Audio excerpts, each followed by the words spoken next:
This really shocked, of course, the former royal known as the Duke of Sussex, Prince Harry, to the very core. This is, of course, a headline that he didn't want to read. The headline really is all about former friends who basically said, well, this is what we think of him. And it comes as a shock, doesn't it, when you think, because consequently, somebody like Harry, as I said, has always been the party-loving animal that everybody, well, truly liked. That is until, of course, he went down a totally different path.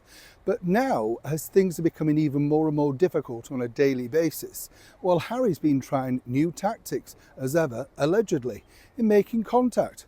Let me explain. Morning, how are you? Nice to see you, chums. Thank you so much. Are you all right today? I'm not so bad, thank you. And we're enjoying some wonderful weather here in the United Kingdom, which, as you can imagine, is now playing havoc with my sinuses. Oh yes, there's nothing like that, is there?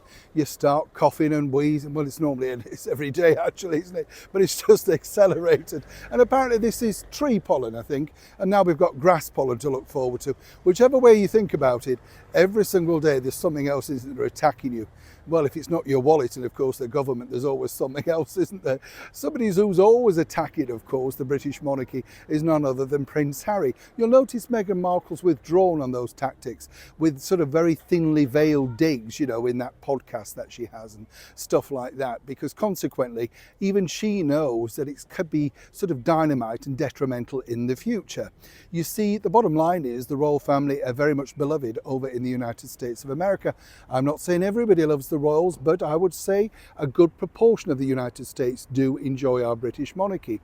And I think what Harry and Meghan have realised is that they thought they were the lone sharks, the lone rangers that could turn things around and make, of course, themselves the brand new head of royalty, their own court, as it were. Don't forget their very first attempts at royal court paper.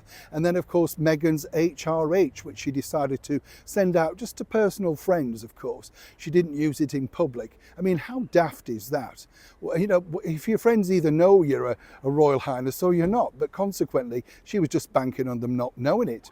But the bigger picture now for Harry really is he has zero contact, as we all know, with his family. We know this because he told us in that big interview, his father had cut him off about this security thing, really. No, actually, it's a little deeper than that, but Harry didn't want to go into too details because, of course, there's things like Spare and many other options that, of course, the Me You Can't See, the Oprah Winfrey interview, the list is endless and ongoing.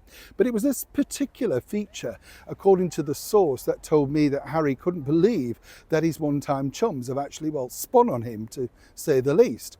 And the bottom line is now, according to that source, Harry's been trying to make contact with, people back at Kensington Palace and indeed Windsor Castle. Now, what I've found out is simply this. You see, Harry just wants to try and reconnect on a level to see if he can find out exactly what's happening within the family, if it's needed, and what can be done. Now, many of you will jump on that and say, why on earth would anybody want anything from Harry? But you have to understand that beneath all of this veneer of what is, a very public fallout, it is a family at heart. And as I pointed out before, while William is very much like, no, thank you, and goodbye, obviously, His Majesty the King, at the age that he is rather more forgiving and understands the indiscretions, but still not relenting, I might point out.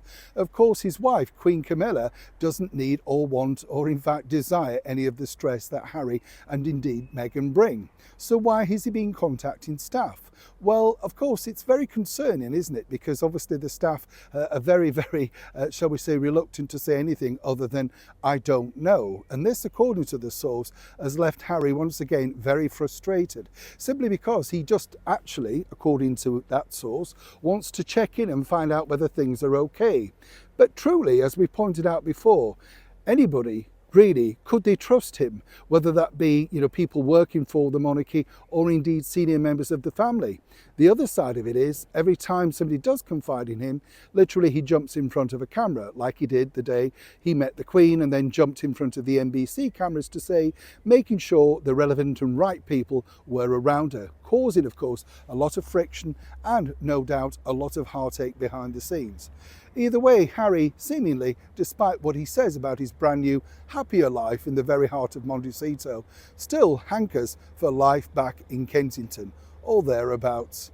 Neil Sean, Kensington, London.